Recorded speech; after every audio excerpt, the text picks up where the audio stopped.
Chapter 9 Via Silenda's Offer. When a room was found, the hallway and room checked several times in multiple ways for Prince Geralt, and the door shut, Via Silenda found paper and writing materials and wrote her letter. King of the Jarisse, I have had enough of military occupation. I have also had enough of you. Stay dead. La Via Silenda Villa Delia Aleshada Quinia. Queen Silenda the Restorer. P.S. Yes, I am the same one from your nonsense with the Mad King. If I were not, you would not be receiving this letter. P.P.S. Stop using blood magic. P.P.P.S. I know it's you. Your tricks may work on my daughter, but not me. P.P.P.P.S. You are the worst. What is this? Princess Silenda asked.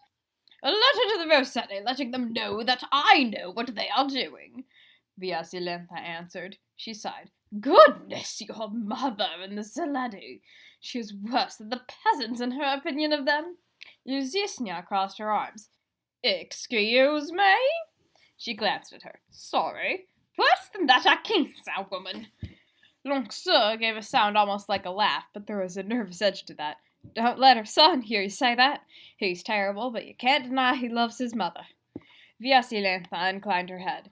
Anyway, it's quite frustrating after I spent years and thousands of taxpayer crosser piecing together the lineages, looking through the sacramental and death records of the most secretive tribe in the country. Oh, so that's where the money went. Ilzisnha said to herself. Oh, we had plenty of money when I retired, Via Silenda said. Lanczú fidgeted. So what happened? Is everyone all right? Linsco was not sure if he was speaking in dialect because he was more comfortable with the people from his hometown, or if he was just that worried. Vio Dirmos frowned. I thought we weren't supposed to talk in dialect around here. It's fine right now. We're alone, said Ilzisnha, also in dialect. Oh, well, a couple days ago, on Shedyanyeji, the Rossini attacked Bori. I got as many people out as I could, but I couldn't take everyone. Some people didn't want to come, he explained. Who didn't? Lanczú asked. Both priests, Ilzisnha and her old children, Lushgizma, Rojgizmo, Ronsion and his children, Luzma Roja and her family, Evzi and her family. Luzma Roja was friends with Farelia Mercedes and Lanczú, though not at a Zijo level with the latter. Evzi was her oldest friend. Lanczú fidgeted again. And Ma? Vio Dirmos sighed. Still there, as far as I know, staying with Father Mishgizma. Everyone I mentioned stayed behind to protect her and the baby.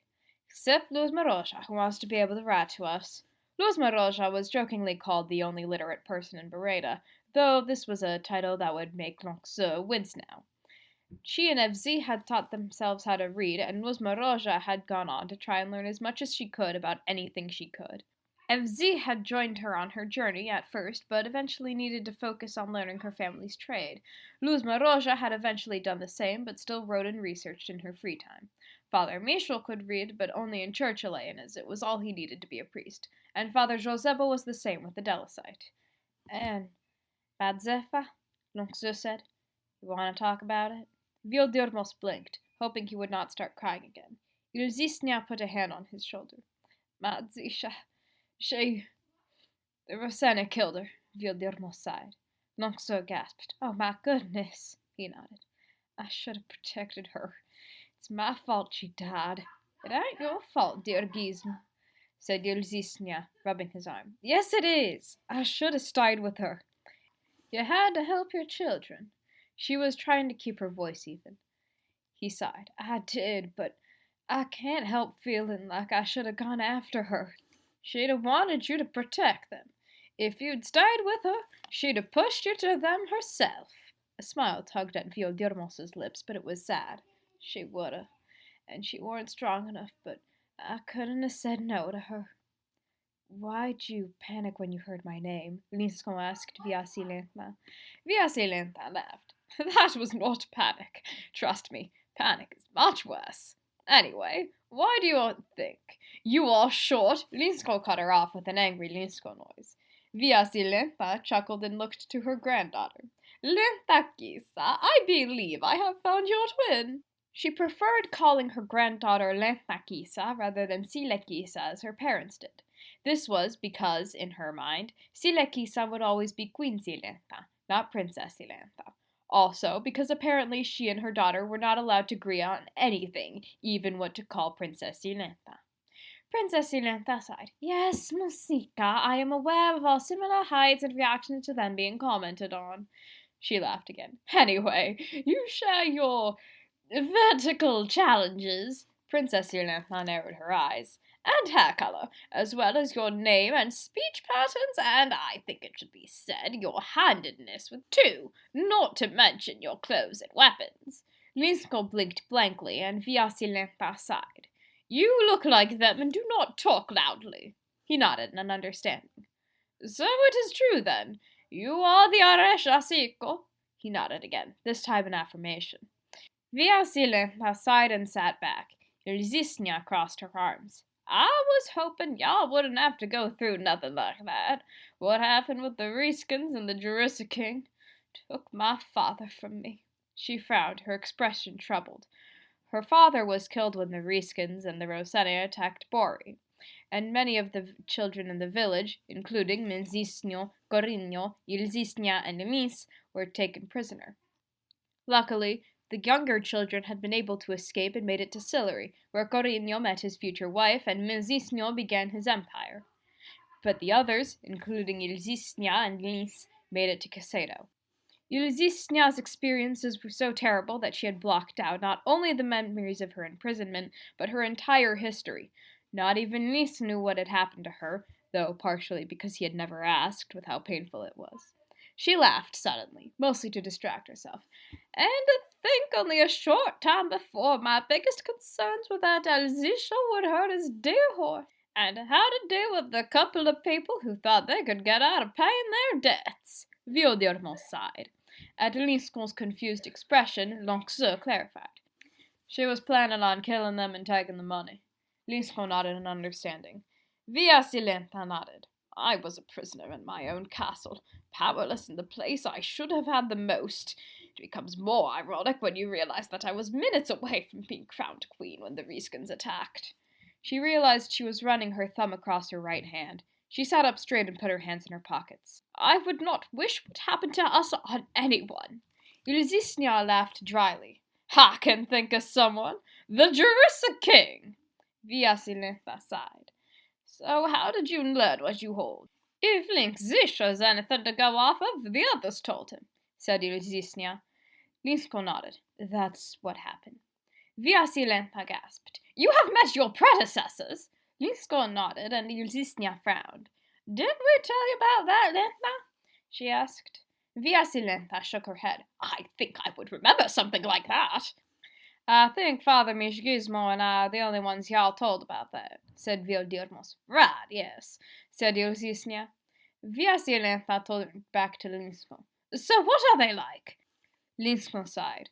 Products of their time. Nis Bombir's all right. The Duke's a shorter Zebelcron. King Elinsco seems to still think it's impressive that he only married one woman. Nis Bombir said that King Elinsco and Ulnoson kept trying to convince him and the Duke that slavery is all right. Oh dear, said Via Silenda. Everyone keeps telling Nis Bombir he married the wrong girl. Linsco said. Lanczú sighed. Ilzisnha laughed. Who else would he have married? Vila? And who's Zebelcron? Linsco blushed. He had gotten used to describing people as being like Zebelcron, and forgotten that he was talking to people who did not know him. He nodded. Ilzisnha blinked. Wait, they actually said he should have married her? He nodded.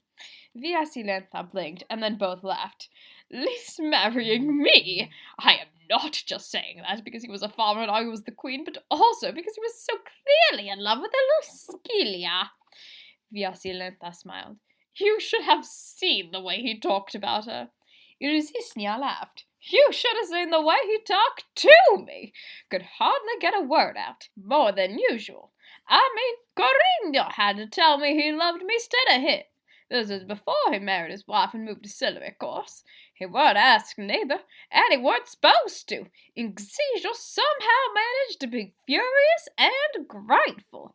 And that's all without even talking about what I was doing at the time. Linsco nodded, smiling. The story of Quinia telling Ilzisnha that Linsco loved her was one he had often heard.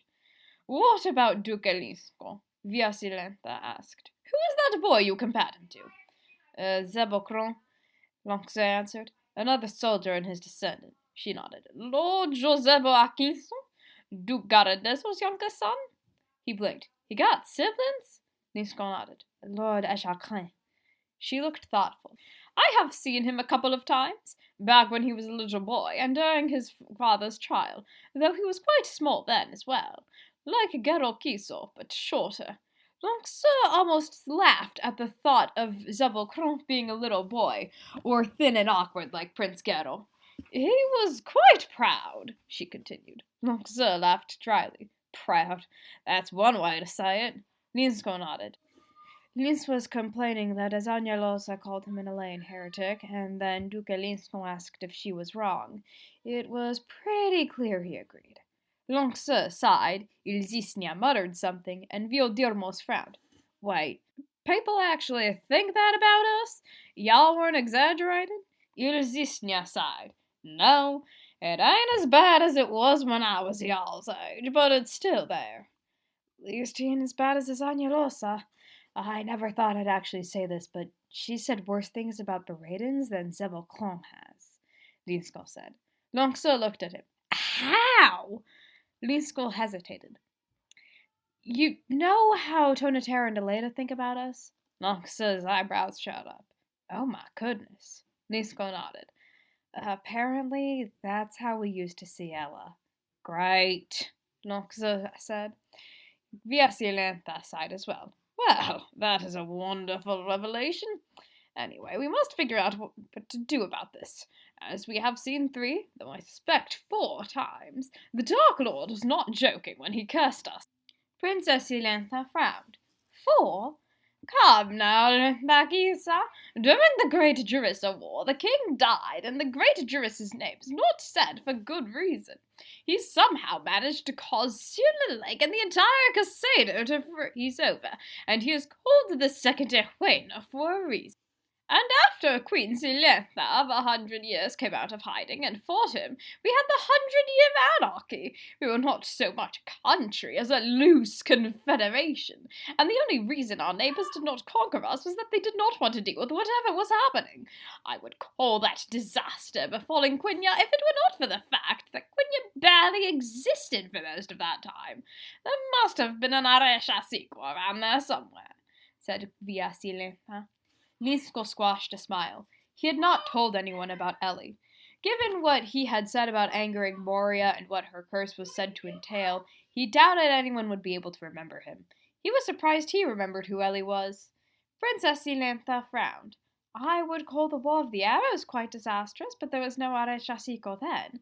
The other succession wars as well. Quinia had 3, in addition to the War of the Arrows. Vio Dirmos shrugged. Well, at least the country still existed, and it is possible there were some we did not know about. Princess Silenda inclined her head. So what do we do about this, then? Well, if Zelia won't teach you how to defend yourself, then we'll just have to, said Ilzisnha. Vio Dirmos sighed. You're calling my daughter by a nickname now, too? Vio Dirmos frowned. So I can't talk in dialect, but you can call the queen Zelia? Yes, Ilzisnha said. Anyway, I can teach you how to use a knife. A lady's only as good as her stabbing tool, I always say. Vio Dirmos nodded. She does. A few types of knives were actually outlawed because of us, she continued.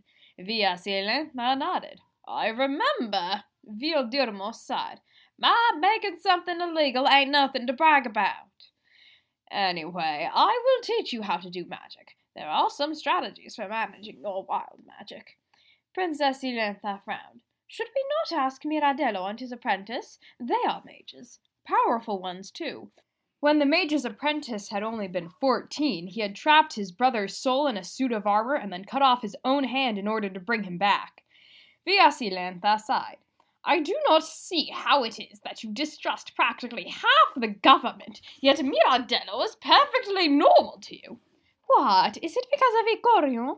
They are trying to move past that. He is just strange, that is all. Miradello's family was the Jarisse house of Corion, which meant trustworthy or faithful. But they were primarily known for nearly getting control of all of Jarissa by murdering everyone in their way and supporting the Jarissa King's rise to power, though almost all of the Jarisse had at the time, and the business with the Mad King. If Deria had not come in at the last minute, Corion would be the house that ruled Jarissa. Because of this, they were often called Icorion, which meant untrustworthy, but they were tired of that reputation. Miradello was the eccentric youngest son of Lord Carescio Corion, alternately singing various chants and Jarissan folk songs to himself, talking to himself, often loudly and out of context, always dressing like he was from the previous century, and going down more research rabbit holes in the library than the princess did, which was saying a lot. He also often walked with his arms out and twisted either his hair or necklace around his finger, or fidgeted in other strange ways, like rocking or chewing on said necklace or his shirt collar. Princess Silenda liked him because he reminded her a little of herself. You are probably right. Court mages are not exactly known for being the most normal of people. I still find it strange, though, Vio Dirmos said. And his apprentice is a bit arrogant, but that is just how many nobles are. Lanczú glanced out the window. We should probably go. It was nice to see y'all again, he said. Linsco nodded. It was nice to see you too, Jarissa. And Ellie, it was nice to meet you, said Vio Dirmos. Linsco blinked, and Lanczú sighed but smiled. I thought I told you not to call me that. Makes my name sound even more like a girl's name, and I got enough people saying I'm a lane without being called the name of the country. Vio Dirmos sighed. Well, y'all can't both be Ilzisnha now, can you? You know, dear Michel, it would not hurt to call someone by their full name for once, said Vio Silenda. He shrugged. Sorry, Your Majesty, ain't really something I control. Vio Silenda rolled her eyes, but Ilzisnha frowned and Lanczú looked around warily. You shouldn't do that around here, neither. Some people think we ain't loyal to the crown because we were part of Ella for so long. Also because of your ma, Lanczú said. Vio Dirmos nodded. All right, I'll try. He was getting a little annoyed. How much did he have to do to appease the people surrounding him? Why did everything have to be so complicated around there? Linsco and Lanczú left.